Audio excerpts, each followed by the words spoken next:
Good morning and welcome back to Empty Cloud Monastery. My name is Bhante Suddhāso, and this morning I'll be talking a bit about the Buddha's instructions on the relationship between children and parents.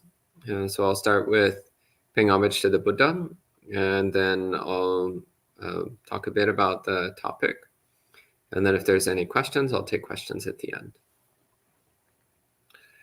Namo tassa bhagavato arahato samma sambuddhassa. Namo tassa bhagavato arahato samma sambuddhassa. Namo tassa bhagavato arahato samma sambuddhassa. Buddhang dhammang sanghang namassami.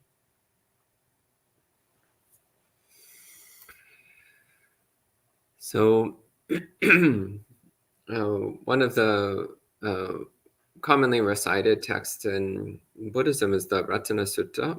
Mangala Sutta, or also the Ratana Sutta, but that's not the one that's relevant to the topic. Mangala Sutta, Mahamangala Sutta, the discourse on blessings. And it's a discourse which begins with Deva, an angelic being, coming to the Buddha and asking, what are the highest blessings? So the Deva is saying people are always seeking for blessings in their life. They're seeking for good luck, things which bring good fortune. They're seeking for blessings. And so he asked the Buddha, so please explain what blessings are and how to get blessings in your life. And so then the Buddha begins giving a list of things which he says are the highest blessings.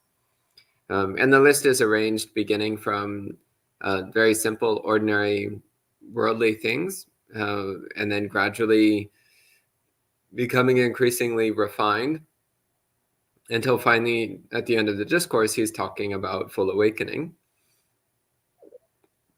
But in the course of doing so, he gives a list of actually quite a number of interesting things which he highlights as being blessings in our lives.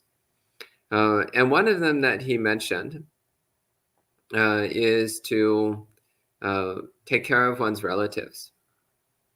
So whether it's one's parents or one's children or one's siblings.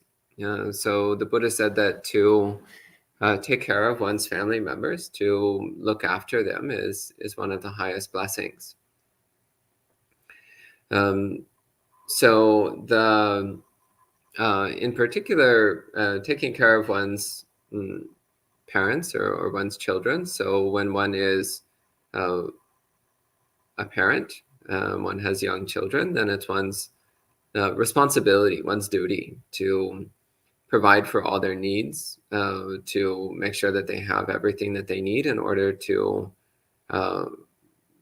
be healthy. But more importantly, it's also the duty of parents to provide moral education for their children, to teach their children how to be good people, to teach them how to be kind, generous, and peaceful, to teach them conscience, to teach them the principles of knowing right and wrong, and the importance of avoiding doing evil, of avoiding doing harmful things, either to others or to themselves.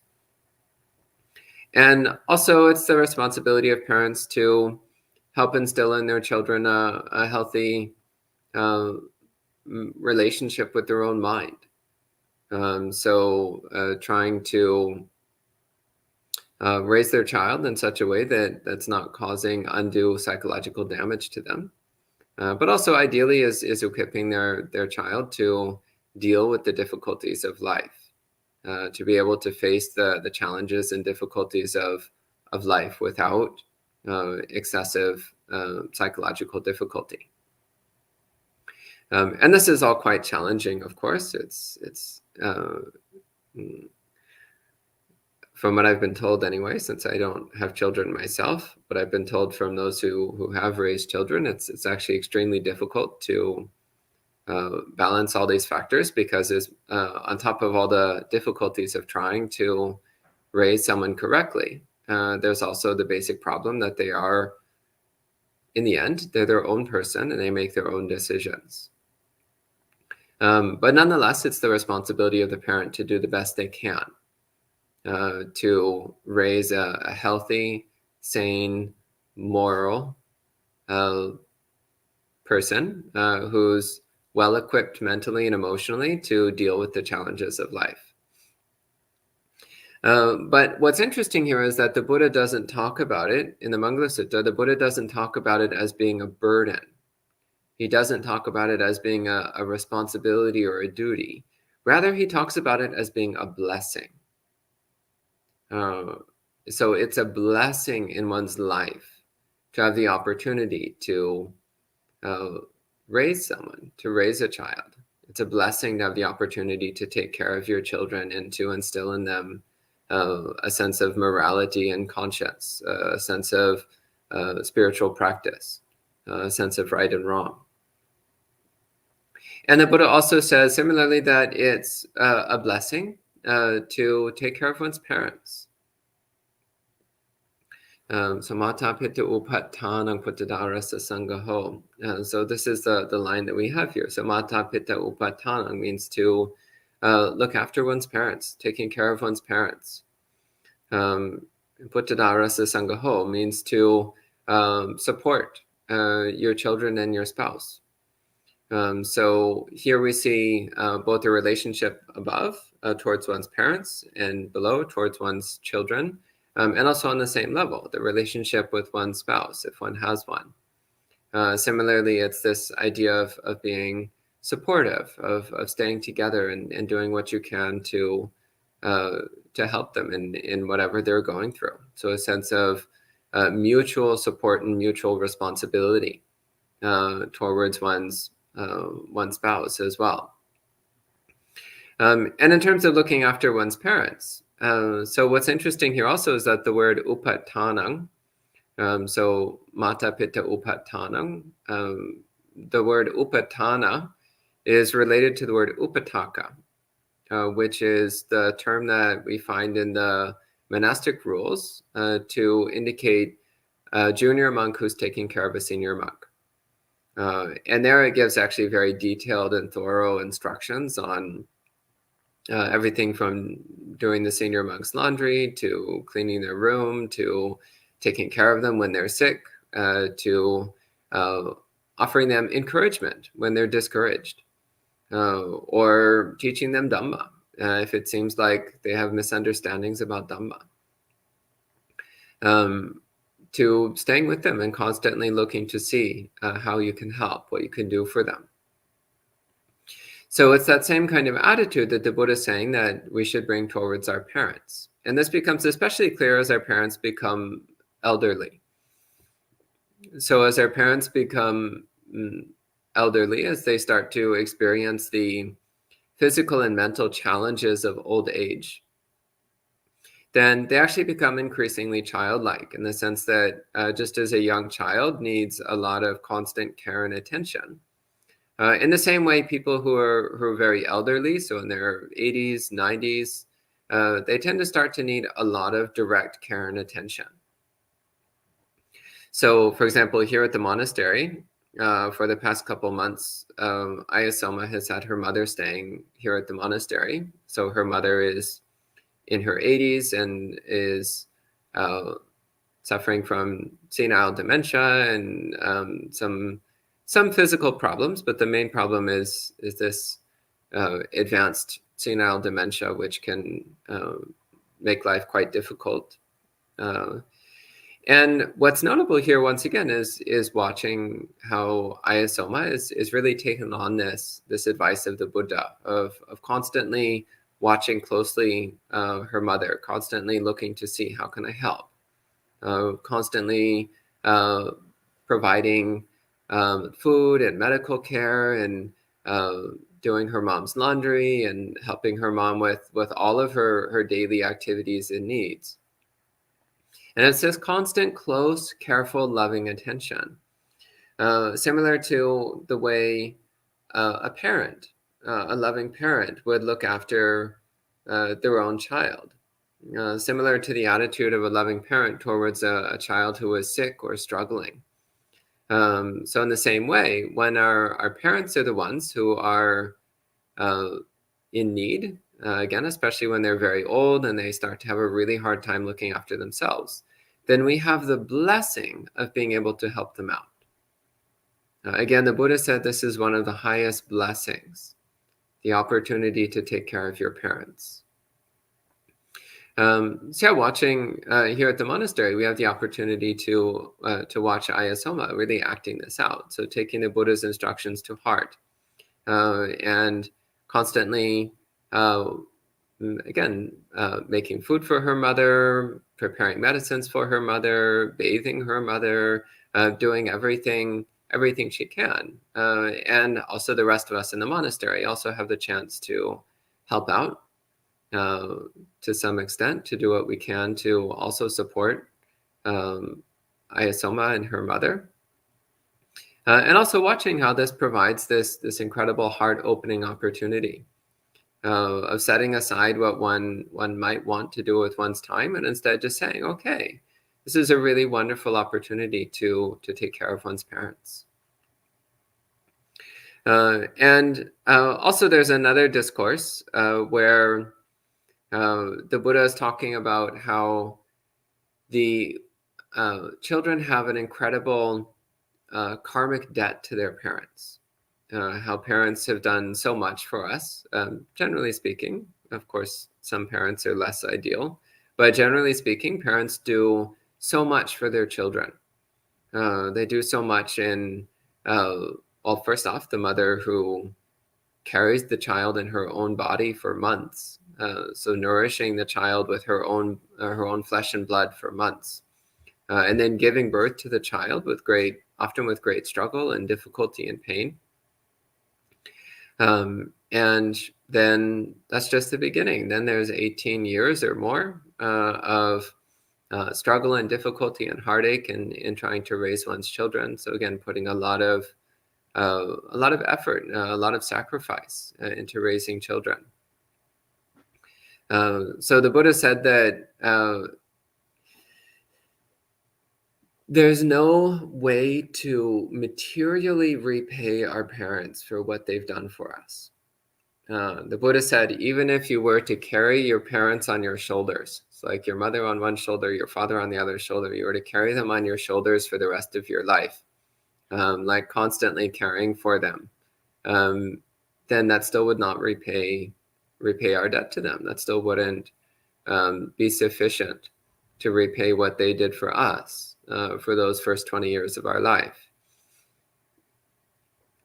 But the Buddha said what we can do that actually does repay our debt to our parents is if they're lacking in spiritual qualities, then to help establish them in spiritual qualities. So if their faith is weak, then help to build up their faith. If their morality is weak, help to build up their morality. If their wisdom is weak, help them build up their wisdom.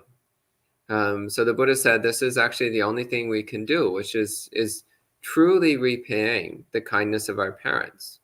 The sacrifices and dedication of our parents is to, if they're lacking in spiritual development, then to help them in the cultivation of spiritual development.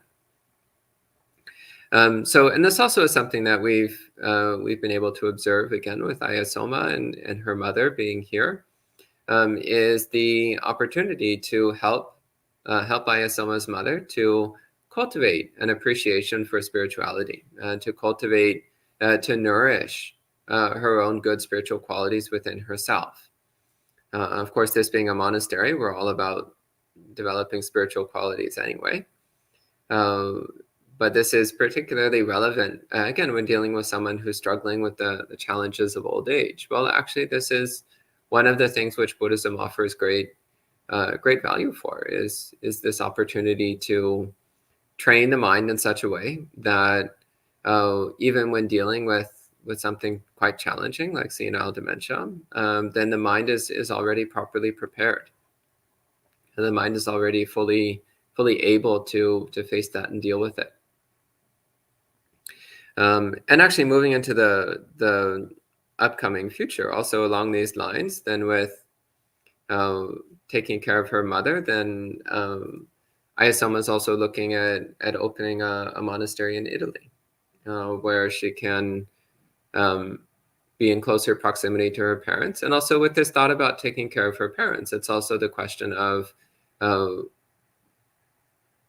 providing some kind of support for elderly, some kind of way that elderly people can be involved with the monastery in a supportive way. And also an opportunity for those who are dealing with the struggle of elderly parents. Like, how can they learn how to do so within the context of Dhamma practice? How can they do so within the context of traditional Buddhism? And of course, this wasn't historically a problem, because historically, Buddhism has always been, it's always been a whole family ordeal. Buddhism has always been traditionally something which provides for people from the moment they're born until the moment they die. So the Dhamma is something that's always relevant to all of us. So whatever stage of life we're in, the Dhamma is relevant.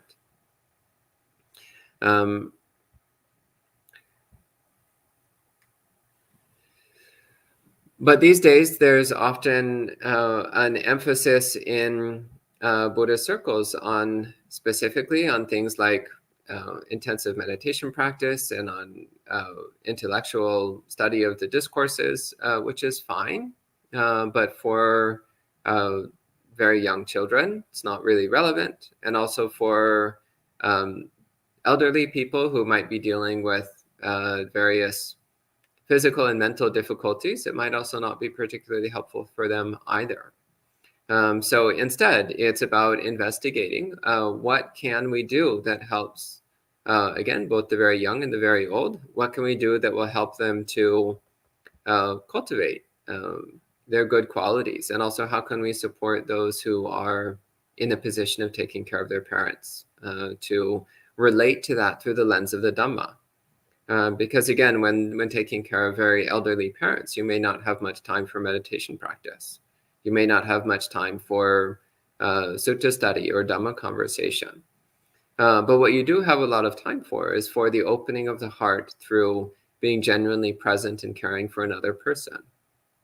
So this opportunity to look after and support another person, it involves a lot of willingness to let go of personal preference. A lot of willingness to relinquish what we want to be doing with our time, and instead to work on cultivating a genuine, open-hearted, compassionate, generous heart towards another being. And this also is an incredibly powerful training of the mind. So this also is why the Buddha identifies this as being one of the highest blessings, is because in taking care of, for example, in taking care of one's elderly parents, then one has the opportunity to relinquish one's self-centeredness and to cultivate a open-hearted generosity and loving mind. And this is something which then works to diminish and reduce our normal fixation on self, our normal self-attachment, which is what obstructs us from awakening in the first place. So those are a few words on the topic. Again, special appreciation for Ayasoma, who's been doing this very beautiful and diligent work of taking care of her elderly mother here at the monastery, and currently her efforts to start a monastery in Italy. So if you're interested, you can find it online. It's called Empty Cloud Italia. So her efforts to start a monastery in Italy where, again, she can practice the path while also helping out her aging mother. So at this time, we can conclude with 3 sadhus, and then I'll start going through the questions. Sadhu, sadhu, sadhu. Okay, and hello to all the people who are checking in online. Hello to John, Arya, Karuna, Sarah, Christina, Rini, Luisa, Manal, Sud, Suchi, Alex, Bhumika, HPD, VL, Kit, Christina, Juliana, and Miguel. Welcome to all of you, and also everyone else who's watching and hasn't checked in. So I see a few questions here. First off, Luisa says, that is so great. You have Ayasoma's mother living at the monastery. Yeah, actually, it's really interesting. So one of the interesting things is also to see what happens to the mind. So when one does start developing senile dementia, what happens to the mind? So when the mind is in a confused state, what does it do?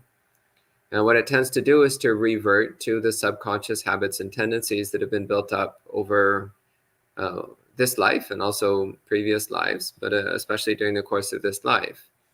And one of the things which I think of a lot actually is my preceptor stories of Venerable Mahagosananda, who was a very famous Cambodian monk who developed senile dementia in his old age. And as often happens with senile dementia, he reverted to his subconscious habits and tendencies, which in his case, since he'd been a Buddhist monk for almost his entire life, his subconscious habits and tendencies were loving kindness, patience, compassion, equanimity. So although his higher intellectual faculties were mostly gone, he was just constantly reverting to his default state of this boundless, radiant kindness, joy, patience, and equanimity. So it actually is a really good reminder. Like if we lose all of our higher reasoning faculties, if we lose our memory, if we lose our capacity for self-determination as we're used to it, what are we going to default to? What are the subconscious defaults in the mind? And that's what Buddhist practice is. A lot of Buddhist practice is aimed at transforming. It's aimed at transforming those subconscious habits and patterns, which then means that, yeah, actually, if we do lose our higher intellectual functions, then what we'll default to will be Dhamma practice. What we'll default to will be wholesome mind states, as in the case of Venerable Mahagosananda. And HPD says, how does Ayasoma balance her monastic life with her personal life helping her mother? Actually, she's planning to join Monk Chat this evening, so you can ask her that question directly during Monk Chat. But actually, she's been prioritizing helping her mother because, again, helping one's parents is not something different from Dhamma practice. It's not like Dhamma practice is this, and helping parents is something entirely, totally different. But actually, taking care of your elderly parents is an aspect of Dhamma practice. And it's a chance to develop kindness, to develop compassion, to develop patience, to cultivate consideration, to relinquish self-attachment, and to cultivate this willingness to respond appropriately to whatever situation is in front of us.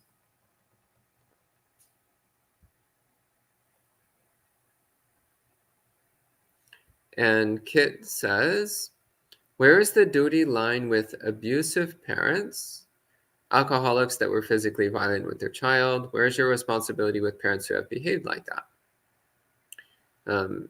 And Christina has a similar question. Can you talk about how this applies to abusive parents? When the child was or is treated as a burden, the pain of the abuse has become too much at this time. I feel guilt for it. So,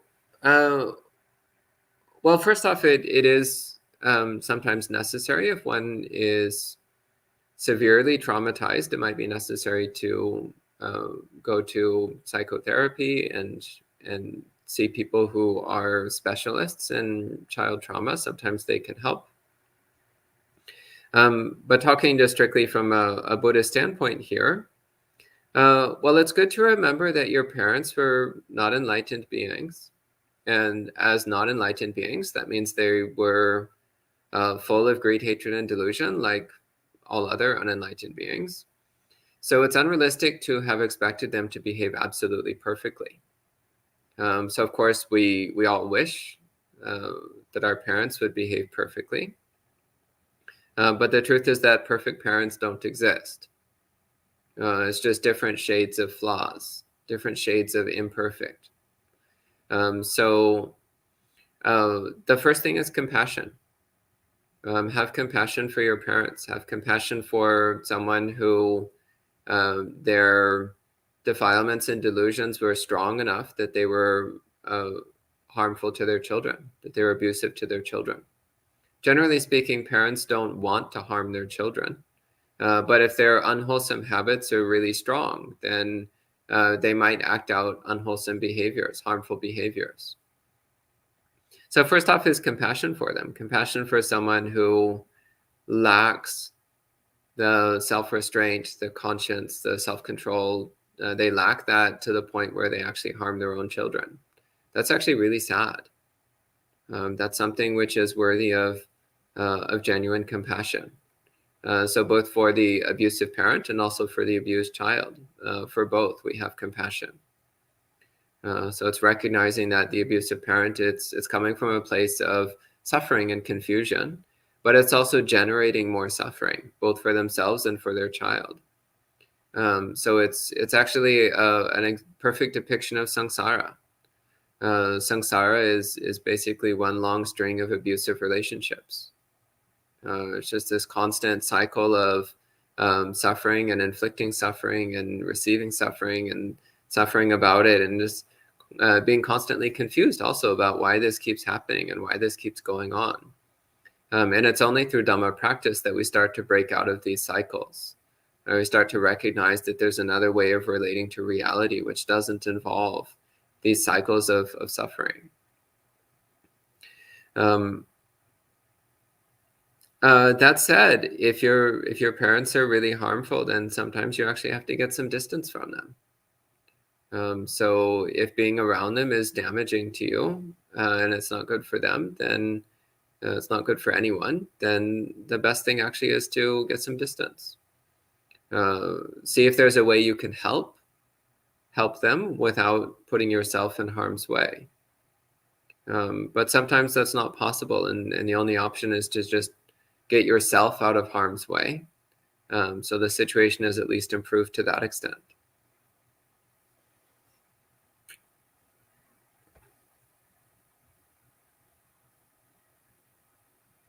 And Luisa says, I think we need to protect ourselves too. That's correct. Yeah. It says, put yourself first. If it's detrimental to your well-being, then you cannot continue to be in contact or care for them. Again, we need to be careful here. So yes, it's true that we do need to take care of ourselves and look after our own well-being. It's also true that our ability to take care of others depends upon our own health and sanity and stability. But also these can just be excuses that we use to cover up our own self-centeredness. It's like, oh, I need time to take care of myself. Well, yes, but is that just an excuse to not do what you can do for your parents? So, for example, a lot of people actually, when they're dealing with parents who have like elderly parents with significant health concerns or dementia problems, they just don't want to deal with it. There's one monk I knew who, when his mother was old and getting to the end of her life, the monk's brother was living 20 minutes away from the mom, and the brother just refused to help, just refused to do anything at all, wouldn't even go and visit his own mom, and he lived only 20 minutes away. And so the monk had to actually give up his monastic life for years in order to go and take care of his mother, because his brother just flat out wouldn't do a single thing, wouldn't lift a finger to help. So is that a case of someone putting themselves first? Yeah, of course. Yeah, the brother put himself first. Yeah, he most definitely did. But why?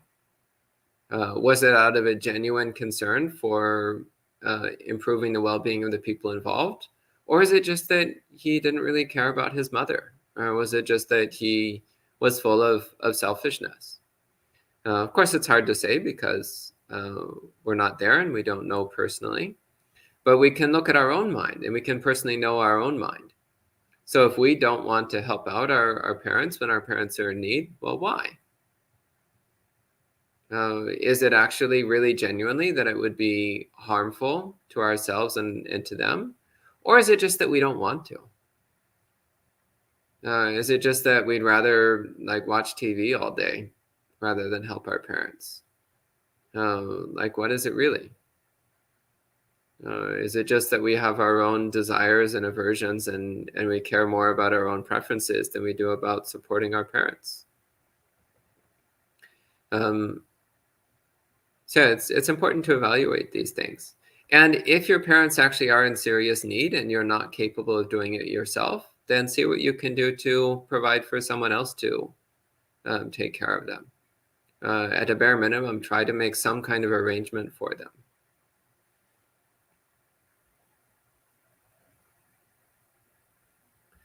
And Karuna says, if we are self-centered, ungenerous, and close-hearted, and resentful of caretaking duties, where do you suggest we start with cultivating our mind, like doing better with Brahmaviharas?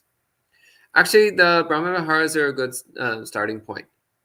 So cultivate especially metta, but also the other three Brahmaviharas. So this is the starting point. And then in caretaking, see it as an opportunity, first of all, to make good karma, to cultivate a lot of good karma. So recognizing that ultimately we receive what we give. So every moment where you show kindness and patience, that's going to come back to you. Every moment when you practice generosity, that's going to come back to you. So every single supportive, kind act that you do for your parents, that comes back to you. So at a bare minimum, you can just see it as an opportunity to cultivate good karma. You can also see it once again as an opportunity to cultivate patience and generosity, an opportunity to cultivate equanimity, an opportunity to do what you can to help another being without expecting anything in return. So it is itself a training opportunity. So it's kind of like someone who's saying, well, if I don't know how to swim, then how do I start with learning how to swim? Well, you start by getting in the water. It's like, well, I can't get in the water if I don't know how to swim. Well, yeah, and you can't learn how to swim if you don't get in the water. So if you're finding it hard to have a wholesome mind while taking care of your parents, well, then you better start taking care of your parents and train yourself in having a wholesome mind. The only place you can learn how to swim is in the water. So it's the same with taking care of your parents. So it's an opportunity to train the mind. It's basically the same with someone saying like, oh, whenever I try to meditate, I always space out or fall asleep or think about random things, so I better not meditate.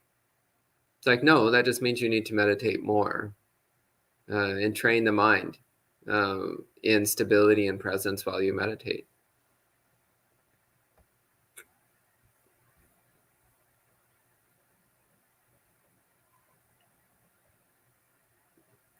And Sarah says, what to do when parents refuse help so as not to feel a burden to their children or because they don't want to lose independence, etc. So that's extremely common. It's actually quite common as parents become elderly. They're recognizing that the roles are starting to reverse. So for decades, the parents have been in the role of caregivers. They've been in the role of providers. And when they start to get very elderly, then the roles start to reverse. And now they're the ones who need to receive care. They're the ones who need to be provided for. And that transition can be very awkward for them. So again, the first thing is to have compassion for them. Recognize the struggle that they're going through, the difficulty that they're having in switching roles, actually literally reversing their roles. And that can be extremely painful and challenging for elderly people. So your first priority is compassion, and look for ways to support them in such a way that it doesn't make them feel like they're a burden. Look for ways to support them where it's just you doing something that you love doing for your parents in a way that makes your parents feel like you're there for them, not in a way that's a burden for you, but in a way that's a joy for you. So take joy in the opportunity to help out your parents. Again, this is one of the really remarkable things in being here with Ayasoma taking care of her mother is she actually, of course, it's challenging for her, and at times it's very difficult for her. But she also brings a lot of joy to it, a lot of joy in the opportunity to provide for her mother. So cultivate that quality of joy, of appreciating the opportunity and appreciating being with your parents. This was also something about the mother who was with his dying mother for the last few years of her life. I remember asking him about it, and he said, it was just so lovely to be with my mom for her last few years. And of course, he would also talk about how it was really difficult and challenging and painful. But he said it was just good times hanging out with my mom. And so is that focus on appreciating the chance to be close to your parents in their last few years. So if you don't act like it's a burden to you, then your parents won't perceive it as being a burden to you. If you present it as a joyful opportunity which you value and appreciate, then one, you'll be a lot happier doing it, and two, it won't be that disturbance to your parents. As for them not wanting to lose independence, welcome to samsara. This is the nature of things. So when you're very young and when you're very old, then you can't take care of yourself. When you're very young and very old, then you need somebody else to take care of you. You can't be independent. This is the nature of reality. So yeah, they don't want to lose their independence, but there's really no other option, is there? So that's one that they're going to have to come to terms with on their own. And usually, again, there's a transition period.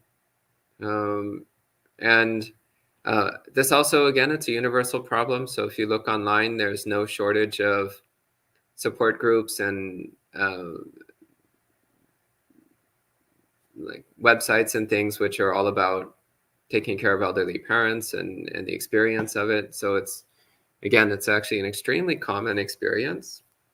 But yeah, they don't want to lose their independence, well, naturally, but that's just the nature of reality. So at some point they have to get used to this new state of being where they're not independent anymore. So your practice is to be supportive and loving and caring and with them as well as you can, and patient and kind, and do what you can to support what independence they have left, what they can do on their own. And what they can't do on their own, then you do it for them as an act of kindness, without shaming them. So try to help them out in a way that doesn't make them feel ashamed, but rather in a way that makes them feel loved and cared for.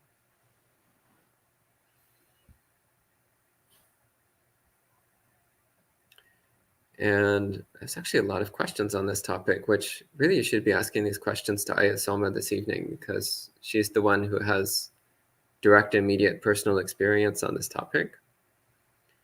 And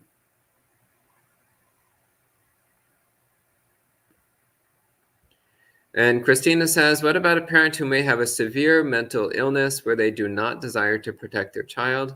Again, have compassion for a person like that because it's a severe illness. So just like someone who maybe they have a severe physical illness, like a crippling physical condition where they can't take care of their child. Well, you just have compassion for them.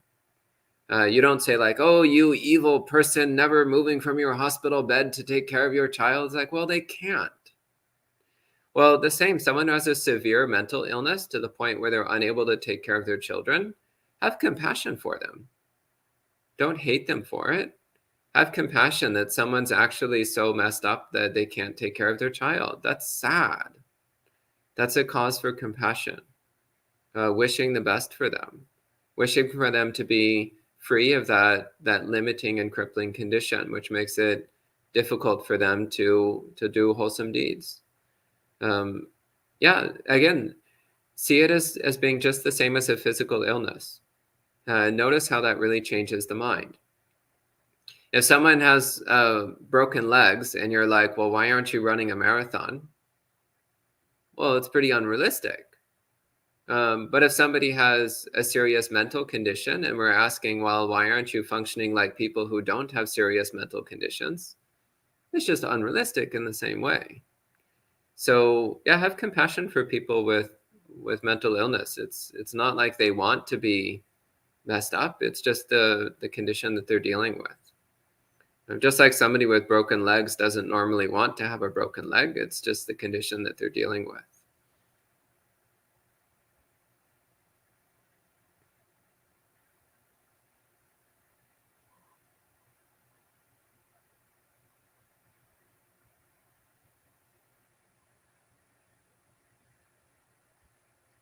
Okay, and that's the last of the questions online. Anything from the audience here? Yeah, go ahead.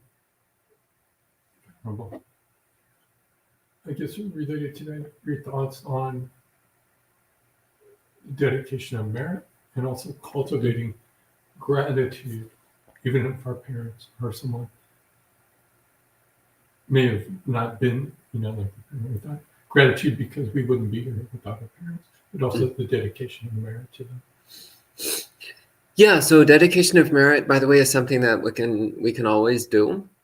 So whether our parents are still living or whether they're passed on, whenever we do any good deed, so especially any act of Dhamma practice, but actually any good deed at all, then we can wish, may this good karma also support my parents.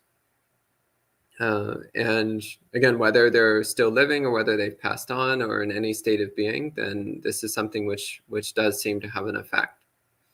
And even if it doesn't have an effect, it's still a way of cultivating metta for your parents, cultivating a kind regard for them and always holding them in your hearts with kindness.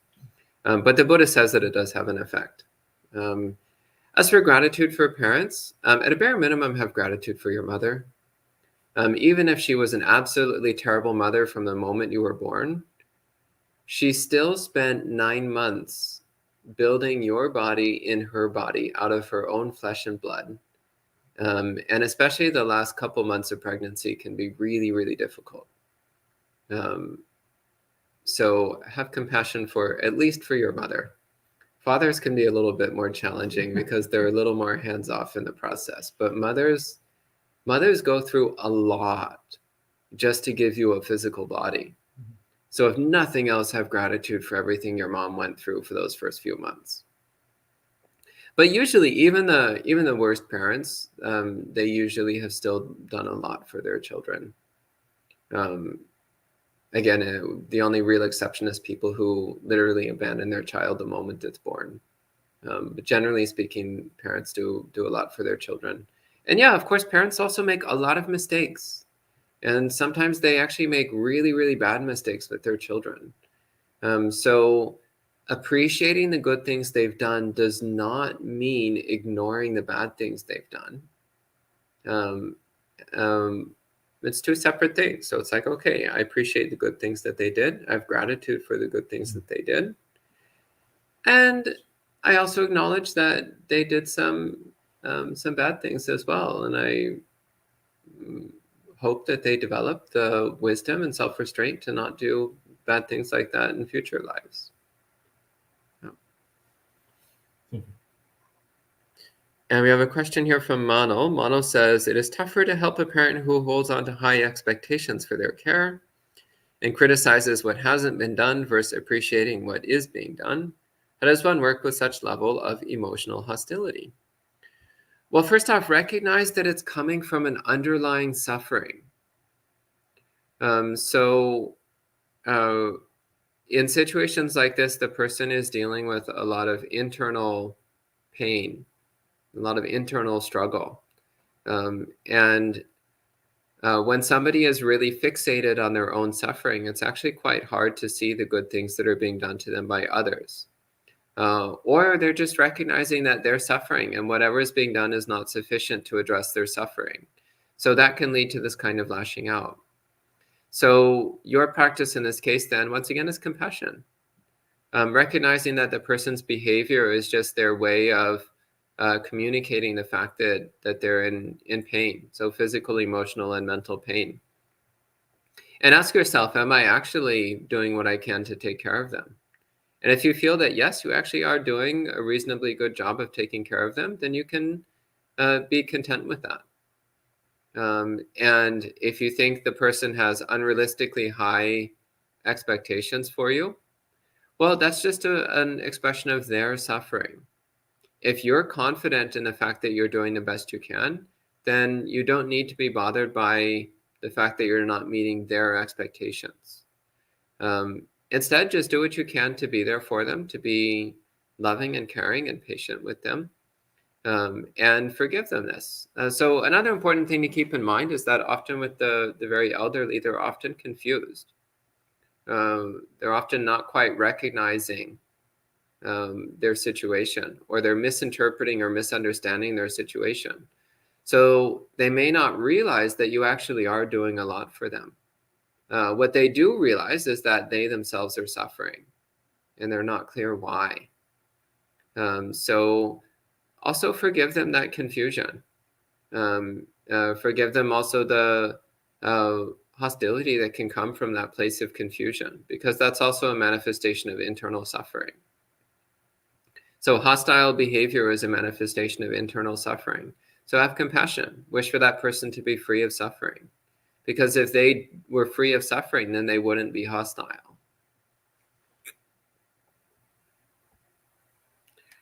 And now it looks like we're at the last question. So we'll go ahead and end now with 3 sadhus. Sadhu, sadhu, sadhu. And we'll see you this evening.